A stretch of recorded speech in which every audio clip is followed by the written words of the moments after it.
자, 두 번째 시간 들어갑니다. 아까 17절까지 했죠. 자, 18절 들어갑니다.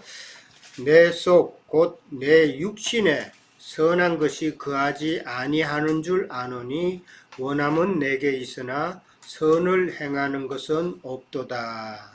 참 우리가 이 말 많이 썼죠. 원함은 내게 있으나 육신이 약하도다라는 말을 많이 했죠. 이게 어디 나오는 거예요? 마태복음에 나오죠. 마태복음 26장 41절에 나옵니다. 예수님께서 너희가 시험에 들지 않도록 깨어 기도하라라고 말씀하시면서 참 마음에는 원이로되 육신이 약하도다라고 이제 그렇게 이야기했는데 우리가 변명할 때 참 이 말을 많이 써먹었죠. 자, 원함은 내게 있는데 참 선을 행하는 것은 선을 행하는 것은 없다라고 이제 그렇게 이야기를 한 거죠. 자, 여기에 내 속 곧 내 육신이라고 이제 바울 사도는 이야기를 했어요. 내 육신에 선한 것이 거하지 아니하는 줄 안다라고 그랬어요. 그러니까 이 바울은 지금 자기 안이라는 그런 표현이 안 쓰고 자기가 자친속이라는 단어가 아니라 육신이라는 단어를 썼어요. 그러니까 우리의 육신에는 선한 것이 거하지 않는다라는 것이죠. 육신은 연약한 것이고 거기는 이제 또 죄가 있는 것이고 이러기 때문에 육신이라는 말을 지금 썼다는 것을 좀 생각해 봐야 돼요. 내 안에 선한 것이 거하지 않는다라고 하면은 이거는 잘못된 표현이죠. 왜? 내 안에는 선한 것도 있죠. 그 선한 건 뭐예요? 예수 그리스도로 말미암아서 새 사람이 된 내 안에 그런 모습도 있기 때문에 그냥 내 안이라고 안 하고 내 육신에는 선한 것이 거하지 않는다라고 그렇게 이제 표현을 한 거예요. 그러니까 지금 선을 행하기를 원하는 나가 있고 그 다음에 그렇지만은 악을 행하는 또 다른 나가 지금 있는 것을 이제 18절에서 우리는 생각해 볼 수 있죠. 그러니까 새 사람이 된 그 자신과 구분해서 그 다음에 또 다른 자, 그 육신의 그 두 존재가 우리 속에는 늘 지금 안에서 스트러글, 싸우고 있다라는 것을 우리는 경험적으로 잘 알잖아요. 우리 안에 이제 선은 이제 있지만은 또한 육신 안에는 선이 없다라는 그런 이야기죠. 그러니까 우리의 신분은 어떻게 보면 이제 하늘에 속한 자라고 우리가 그러죠. 예수 그리스도를 믿음으로 우리의 신분에 하늘에 속한 자이지만은 육신을 가진 자이기 때문에 선함이 또한 육신에 있는 자는 이제 선함이 없다라는 것을 인정을 해야 되는 것이죠. 그러니까 이제 바울도 마찬가지예요. 바울도 참 선한 면이 있지만은 또 연약한 부분이 있다는 것을 이제 인정하고 들어가는 것이고, 근데 그걸 갖다가 인정하지 않는다 그러면은 이게 어떻게 보면은 그 사람은 외식하는 자가 될 수 있다는 것이죠. 그러니까 아무리 내가 성령을 받고 참 진리의 말씀으로 양육법을 받는다 하더라도 내가 완전한 자는 되는 건 아니죠. 참 하나님의 행성을 이루어가는 자 과정에 있는 것이지 완전한 것은 아니다. 그러니까 내가 내 안에 두 존재가 있다는 것을 인정하지 않으면 그 사람은 외식하는 자다라는 것이죠. 또 그다음 어떤 사람은 또 내가 죄를 안 지으려고 큰 노력하는 사람이 있죠. 완벽주의자, 완전주의자라 그럴까? 그러니까 이런 사람들은 이게 평생 갈등하게 되죠. 죄에 대해서 늘 고민하고 어떻게 하면 죄를 안 지을까 고민하는 사람 간혹 있죠. 그런 사람들은 갈등과 고민 가운데서 일생을 다 허비한단 말이에요. 진짜 자유함이 없는 거예요. 그러니까 옛사람, 그 옛 남편에게서 참 자유하면은 우리가 새 남편에게 시집을 가는 그런, 해방되는 그런 모습이 있어야 되는데, 그게 계속 묶여 있다는 것은 참, 어렵죠. 기록에 의하면은 중국에 그 오순절 사건이 옛날에 있었대요. 중국에 오순절 사건이 있었기 때문에 사람들이 다 뭐 성령 받았다고 뭐 기뻐하고 막 그렇게 난리를 쳤대요. 난리를 쳤을 때 그 사람들이 뭐라 그러냐면은 우리는 이제 성령을 받았기 때문에 내 안에 욕망은 다 없어졌다. 이렇게 주장을 한 거예요. 네. 그렇게 가지고 남자와 여자가 한 방에 같이 자도 내 안에는 이제 성령의 소욕만 있기 때문에 나는 괜찮다라고 했던 사람들이 나중에 문제가 생기죠. 이런 자들이 지금 사실은 그 내 안에 두 존재가 있다는 걸 인정치 못한 사람들이잖아요. 예. 그러면은 결국은 문제가 된다라는 것을 이제 이야기하는 것이죠. 19절에 가면 내가 원한 바 선을 행하지 아니하고 도리어 원치 않은 악을 행하는도다. 참 이런 말을 또 했어요. 계속 반복이죠. 원하는 바 선, 원치 않는 악, 그게 우리 안에 늘 같이 두 존재가 지금 내재한다라는 것이죠. 선을 행하려는 의지는 있지만은 그러나 선을 행하는 능력은 없다라는 그런 이야기잖아요. 그러니까 15절부터 지금 18절까지 계속 지금 행하는 문제를 지금 계속 반복하고 있어요. 행한다는 말이 지금 단어가 계속 나와요. 그러니까 19절은 그 15절과 18절의 그 내용, 그 행한다는 것에 대한 요약이라고 그렇게 우리가 생각해 볼 수 있어요.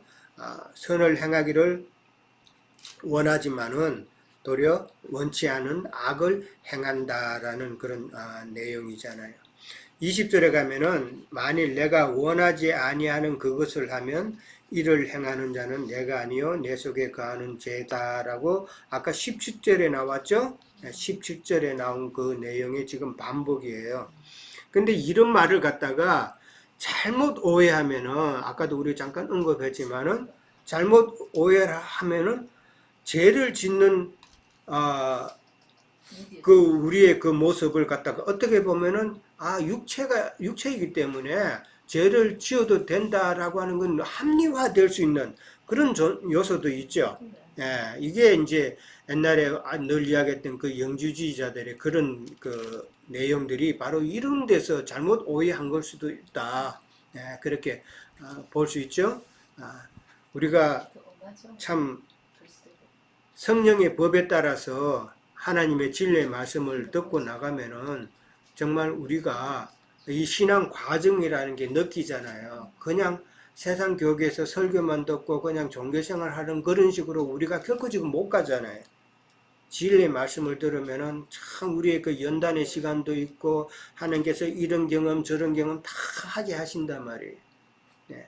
이제 그렇게 해서 성숙이 되어 나가는 것이다라는 것이죠. 그러니까 우리가 죄를 잘못 오해해가지고 죄를 짓는 그런 우리 육체를 생각해가지고 그거는 나와는 별개다라고 그렇게 보면은 또 안 된다라는 것이죠. 21절에 가면은 그러므로 내가 한 법을 깨달았노니 곧 선을 행하기 원하는 나에게 악이 함께 있는 것이로다라고 그랬어요. 여기서 내가 한 법을 깨달았다라고 그러는데 이 법은 내가 어떻게 보면은 내가 한 이치를 깨달았다. 내가 한 원리를 깨달았다. 그런 것으로 생각할 수 있죠. 그 원리는 내가 선을 행하기를 원하는 나에게 무엇이 함께? 악이 함께 있다라는 그 이제 원칙을 깨달았다라는 그런 이야기잖아요. 이 함께라는 말이 공존한다는 이야기잖아요. 선이 따로 있고 뭐 악이 따로 있는 것이 아니라 함께 공존한다라는 그런 이야기죠. 그 선을 행하려고 할 때마다 악이 우리와 꼭 함께 한다는 그 이치, 그 원칙을 깨달았다라는 것이죠. 그러니까 선과 악은 이거는 어떤 외부적인 요소가 아니라 내 안에 항상 존재하는 그런 요소죠. 선과 악은 항상 우리 안에 그렇게 있다는 것이죠. 그 다음에 이제 22절에서 23절 가면은 내 속 사람으로는 하나님의 법을 즐거워한다 그랬어요. 예. 이 속 사람이라는 말이 나왔는데 속 사람의 반대는 그 사람이라는 표현이죠. 예, 그 사람의 고린도 후서 4장 16절에 보면은 그 사람이라는 표현이 나와요. 근데 그 사람을 갖다가 어떻게 표현했냐면은 썩어질 그 사람이라고 고린도 후서 4장 16절에는 그렇게 나와요. 그러니까 우리의 그 사람에 반대되어서 속 사람이라는 것이죠. 그 다음에 그 속 사람은 하나님의 법을 즐거워한다라고 그랬어요. 우리 속 사람이 기뻐하는 것은 이 하나님의 법이라고 나와 있지만은 어떻게 보면은 우리가 그 하나님의 그 영의 말씀을 우리의 속 사람은 기뻐한다. 그렇게 이해를 하면 될 것 같아요. 자, 내 지체 속에서 한 다른 법이 내 마음의 법과 싸워서 내 지체 속에 있는 죄의 법으로 나를 사로잡는 것을 보는도다 라고 그랬어요. 22절과 23절에 거쳐서 하나님의 법이 나왔죠. 그 다음에 내 지체 속에서 한 다른 법이라고 또 나왔어요. 이 한 다른 법은 뭐예요? 죄의 법이다 말이에요. 죄의 법. 그러니까 하나님의 법과 죄의 법이 지금 서로 싸우고 있는 모양이죠. 근데 어디에서 싸워요? 그게 내 마음의 법과 싸워라. 내 마음의 법이라는 게 또 있죠. 마음은 뭐예요?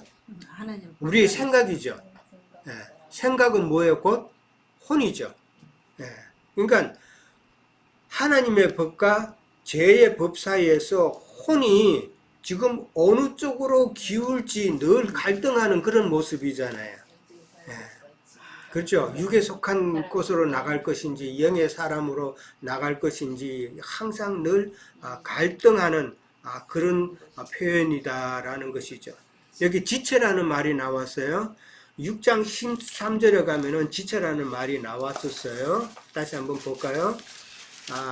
너희 지체를 불의의 무기로 드리지 말라라고 그렇게 이야기가 됐었죠. 6장 13절에 가면은 너희 지체를 불의의 무기로 죄에게 내주지 말라라는 말이 나옵니다. 그러고 난 다음에 또 너희 지체를 마지막 절에 보면은 너희 지체를 의의 무기로 하나님께 드리라라는 이 말이 나와요. 그러니까 이 지체가 한 지체는 불의의 무기로 드리라 그러고 또 한 지체는 의의 무기로 하나님께 드리라라는 똑같은 지체가 나오죠.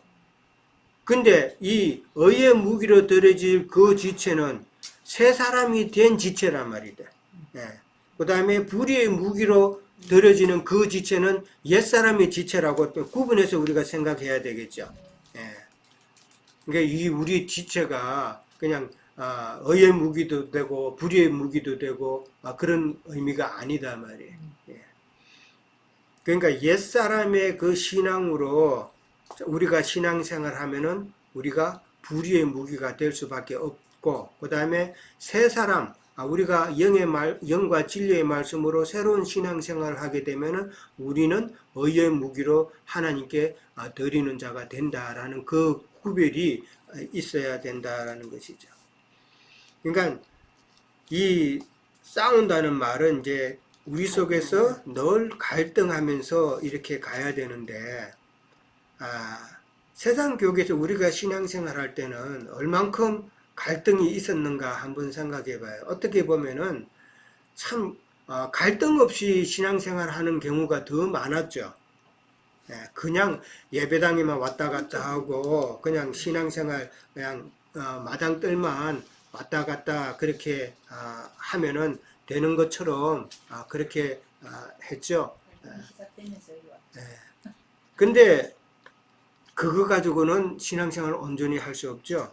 갈등이 있어야 참 내가 어떤 믿음의 길을 가야 되는지 생각해 볼 수 있고 참 그 길을 찾을 수 있는데 참 어떻게 보면 참 신앙 그 길을 찾고자 하는 갈등이 그런 없는 그런 모습이었다. 이제 그렇게 우리가 생각해 볼 수 있죠. 근데 만약에 막 갈등을 막 해.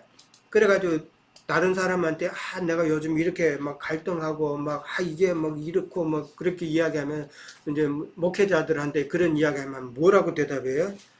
집사님 열심히 기도 좀 해. 그러죠? 예. 기도하고 그다음에 좀 열심을 내서 한번 신앙생활 해봐. 그리고 그다음에 또 열심히 봉사도 좀 열심히 안 하던 거 봉사도 열심히 좀 한번 해봐. 그러면은 참 갈등이 없어질 거야. 뭐 그렇게 이야기하죠. 예. 그렇게 한다고 그 갈등이 없어져요? 그냥 갈등의 원인을 지금 모르기 때문에 그런 거죠. 우리 속에는 선을 행하고자 하는 마음과 악을 행하고자 하는 그 마음, 두 마음이 존재한다. 그 이야기잖아요. 그러니까 우리의 혼이 참 어느 쪽으로 기울어져야 되는 것은 우리는 잘 알고 있죠. 그게 그게 잘 안 되니까 늘 갈등하게 되고 그렇게 되죠. 근데 갈등이 또 필요하죠. 예.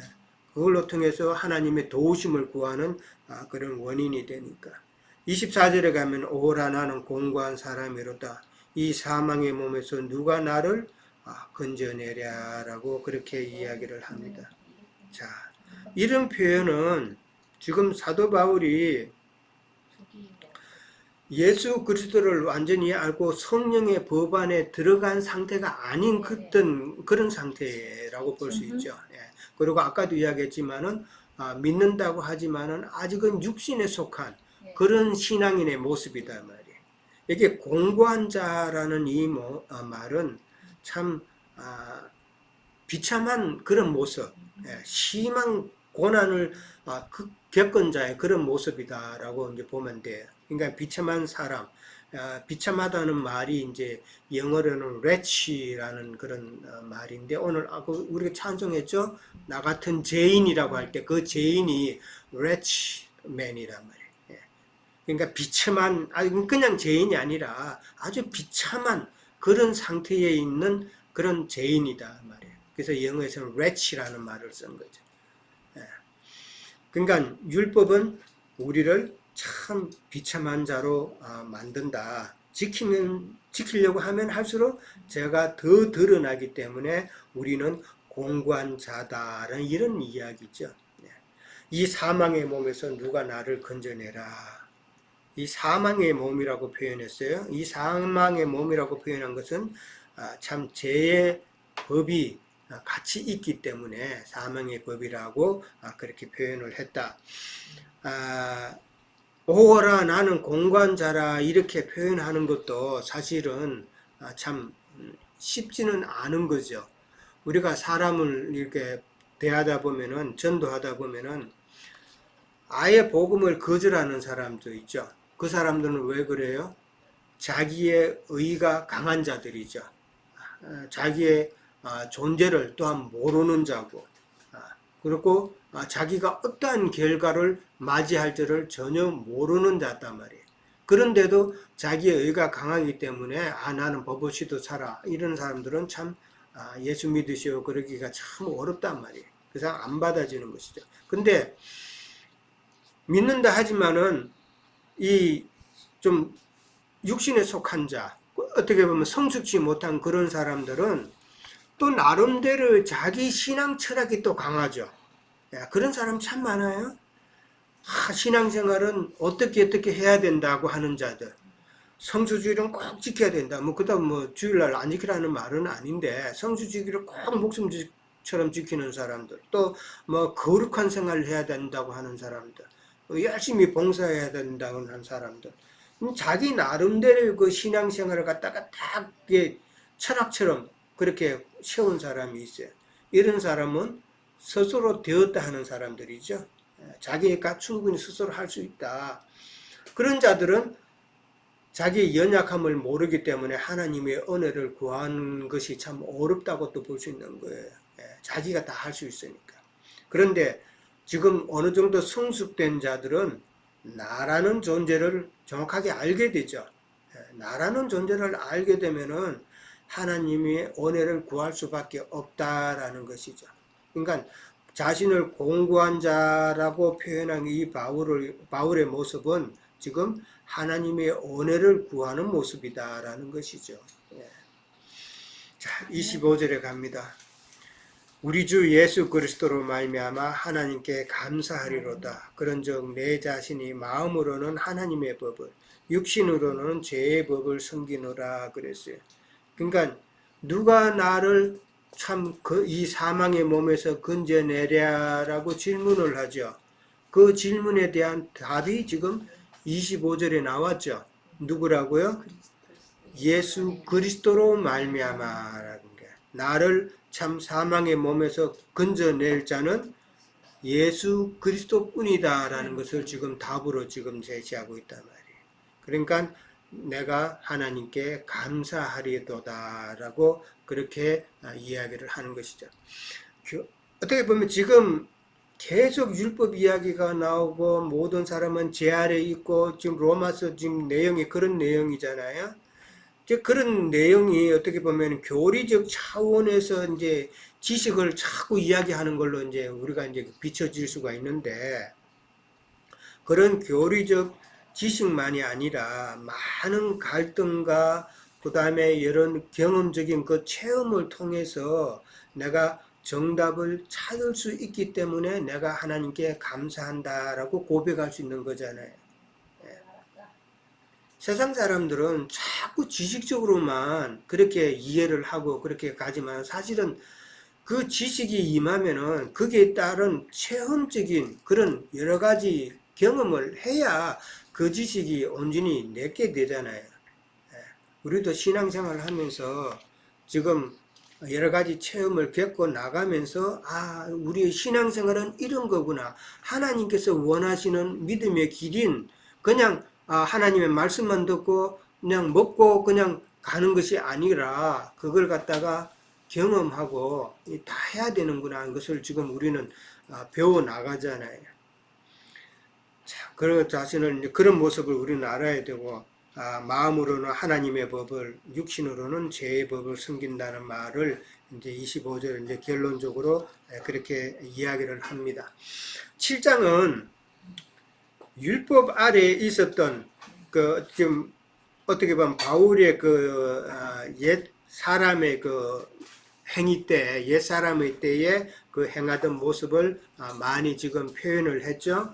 이제 그 모습은 우리가 믿는다 하지만은 아직 완전치 못했을 때, 성숙하지 못하고 육신에 속한 그런 믿음을 가지고 있던 그런 성도들이 예수를 믿은 후에 갈등하는, 겪는 그런 모습을 우리는 생각해 볼 수가 있다라는 것이죠. 그러니까 그 다음에 이제 8장으로 넘어가는데, 사실은 6장 다음에는 이 연결이 바로 8장으로 넘어가야 되는 내용이에요. 6장에서 8장으로 그렇게 넘어가도록 되어 있는데, 지금 7장이 들어가 있는 거예요. 사실은 7장이 들어가 있는데, 이 말은 더 이상 율법 아래 있지 말라고 하는 바울의 지금 호소다라고 이제 생각을 해야 돼요. 지금 계속 율법과 죄에 대해서 나왔는데, 이제 율법 아래 이제 잊지 말라는 그 호소인데, 그 이제 율법 아래 잊지 말라는 말이 이제 7장 앞에 절에서 이제 그 옛 남편에게 계속 머무르지 말고 새 남편에게 가라는 그런 내용이었잖아요. 그러니까 율법 아래 있지, 이제 더 이상 바울은 내가 율법 아래 있지 않다는 것을 증명하기 위해서 지금 7장이 이제 기록이 됐다라고 이제 그렇게 볼 수 있는데, 7장은 율법과 죄에 대해서 얽매인 그런 내용들이 지금 다 기록이 되어 있죠. 7장은 내용은 좀 어둡단 말이에요. 지금 어둡고 무겁잖아요.